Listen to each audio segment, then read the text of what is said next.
Hola, ¿qué tal? ¿Cómo están? Vamos a iniciar nuestra clase número 2 de catecúmenos. La anterior clase avanzamos 5 doctrinas fundamentales.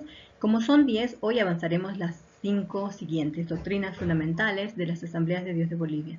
Bueno, la número 6 es la oración. Vamos a analizar qué es la oración. La oración es hablar, es conversar con Dios como si fuera nuestro amigo y contarle todas las cosas que nos afligen, que nosotros necesitamos que Él nos escuche para ayudarnos, para auxiliarnos.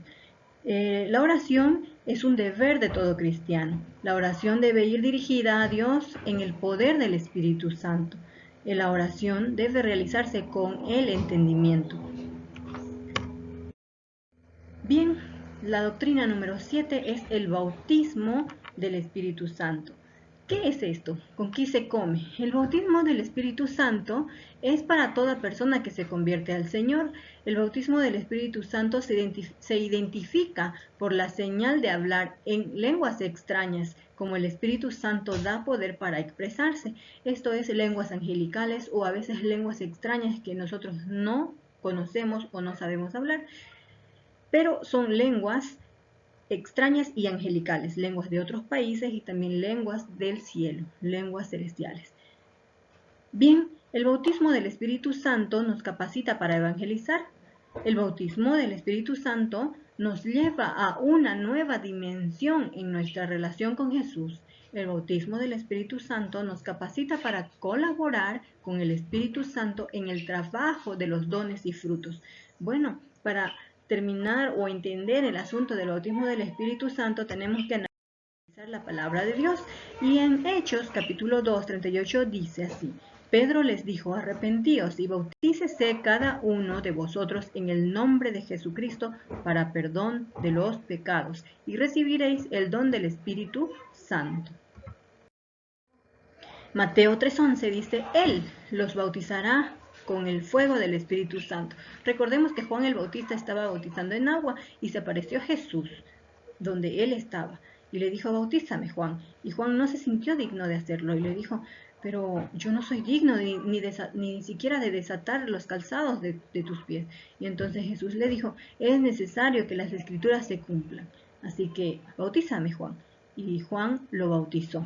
Y antes de bautizarlo, Juan dijo que Jesús nos iba a bautizar con el Espíritu Santo de Dios, con el Espíritu Santo y fuego. Y bueno, cuando Jesús fue bautizado por Juan el Bautista, recordemos que el Espíritu Santo descendió en forma de paloma sobre Jesús y él en ese momento nos dio el ejemplo de que tenemos que bautizarnos en agua y que tenemos que en ese momento la oportunidad de recibir el bautismo del Espíritu Santo. Bueno, con este bautismo del Espíritu Santo vienen dones, y estos son 9 dones espirituales, son 9 regalos que Dios da al creyente, uno a cada diferente creyente. Por ejemplo, palabra de sabiduría, fe, palabra de ciencia, sanidad, milagros, profecías, discernimiento de espíritus, lengua, interpretación de lenguas. Pero estos regalos son para diferentes personas, no es para una sola persona todos los regalos, sino que es uno para cada creyente. ¿Cuál te habrá dado Dios a ti? Mira cómo dice 1 Corintios 12, 8 al 12. Dice: porque a este es dada por el Espíritu palabra de sabiduría, a otro palabra de ciencia según el mismo Espíritu, a otro fe por el mismo Espíritu, y a otro dones de sanidades por el mismo Espíritu, a otro el hacer milagros, a otro profecía, a otro discernimiento de espíritus, a otro diversos géneros de lenguas y a otro interpretación de lenguas. Pero también la Biblia habla de los frutos del Espíritu Santo. Entonces, cuando tú recibes el bautismo del Espíritu Santo, también recibes frutos. En esta imagen vemos una naranja, una pera y una manzana. En la palabra del Señor, en Gálatas 5:22, vemos el fruto del amor, la alegría, el fruto de la paz, el fruto de la paciencia, amabilidad, bondad, fidelidad, humildad y dominio propio. No hay ley que condene estas cosas, dice la palabra del Señor. Y bueno, así como nosotros comemos las frutas de un árbol, así también en nuestra vida tenemos que cultivar los frutos del Espíritu Santo: amor, gozo, paz, paciencia, bondad, fe, benignidad, mansedumbre, templanza. ¿Sí? Estos son los frutos del Espíritu Santo que nos muestra la palabra de Dios en Gálatas 5:22 al 23.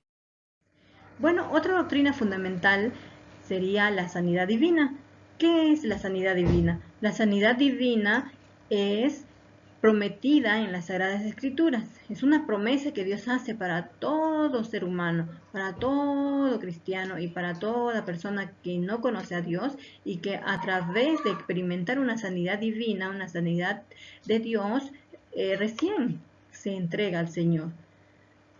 Bueno, la sanidad divina se ha provisto por el sacrificio de Jesucristo en la expiación por el pecado, de sanidad de nuestras enfermedades, siendo este el privilegio de todo creyente.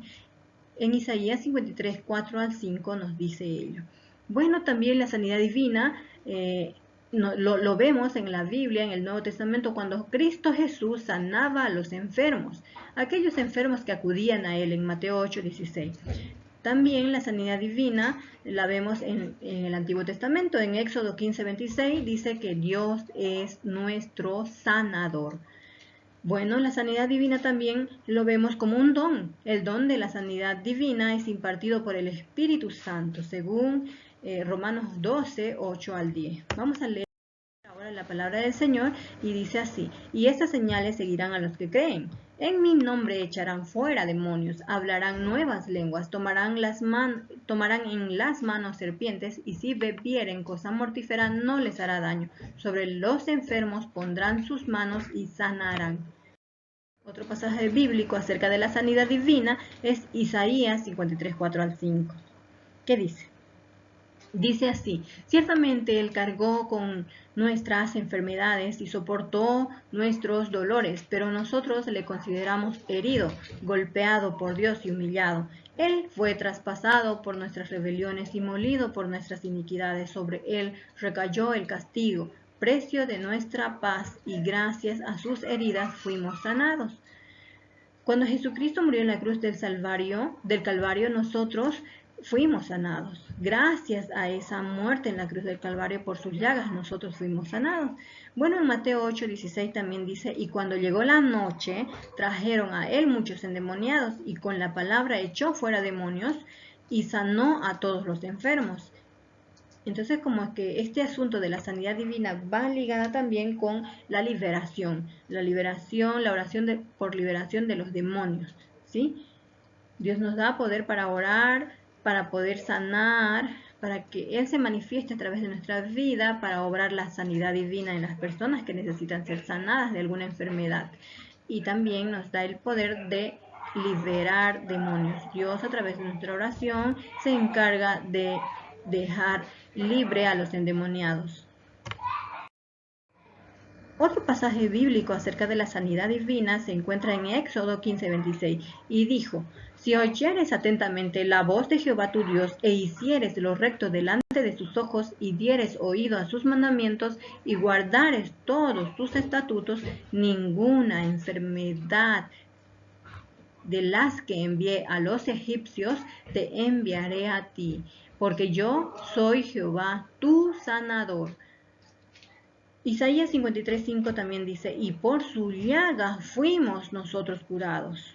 Llaga significa herida, aquellas heridas que le hicieron las espinas, aquellas heridas que le hicieron los clavos, aquellas heridas que le hicieron los látigos que le dieron a Jesús en su cuerpo. Por esas llagas, por esas heridas, fuimos nosotros curados. Otra doctrina importante que vamos a estudiar hoy es el futuro advenimiento de Cristo. La segunda venida de Cristo es la esperanza más bendita y alentadora para el creyente en todo tiempo. Primero se verificará el rapto de la iglesia, que incluirá a los creyentes santificados, que viven siendo arrebatados, y a los ya muertos serán resucitados en el mismo momento para unirse con el Señor. Entonces aquí los muertos en Cristo resucitan, y los que vivimos, que estamos vivos, somos arrebatados en el rapto de la iglesia. Eso dice 1 Tesalonicenses 4, 16 al 17. Luego, la iglesia se presentará ante el tribunal de Cristo para ser juzgada por sus obras, para recompensa y no para condenación. Así dice 2 Corintios 5:10. El futuro advenimiento de Cristo sucede que a continuación, después del rapto de la iglesia, va a suceder las bodas del Cordero. La iglesia celebrará con Cristo las bodas del Cordero. Apocalipsis 19:7-9. El futuro advenimiento de Cristo también, después de esto, de que sucedan las bodas del Cordero, Jesús el Señor descenderá con sus santos millares y salvará a su pueblo de Israel. Reinará por 1000 años sobre la tierra. Apocalipsis 20:4. Esto es el milenio, ¿sí?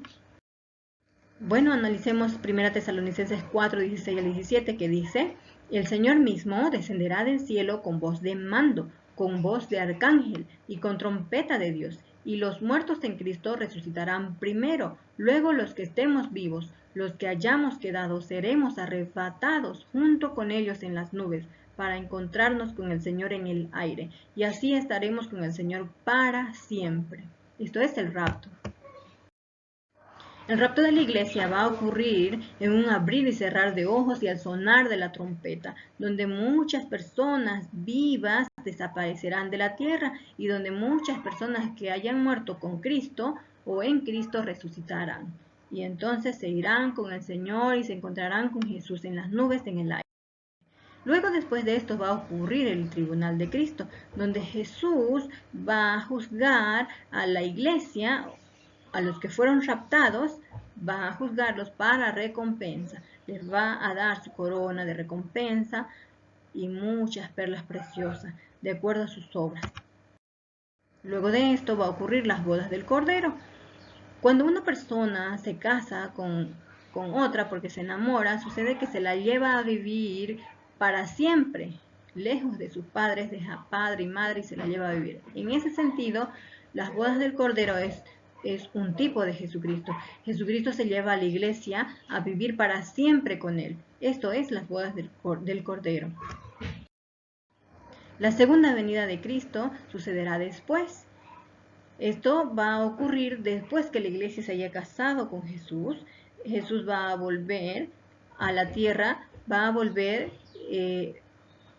y va a reinar aquí 1000 años. Esto será ya el milenio. La segunda venida de Cristo es la primera para los judíos, porque realmente cuando Jesús vino como bebé, los judíos no lo recibieron.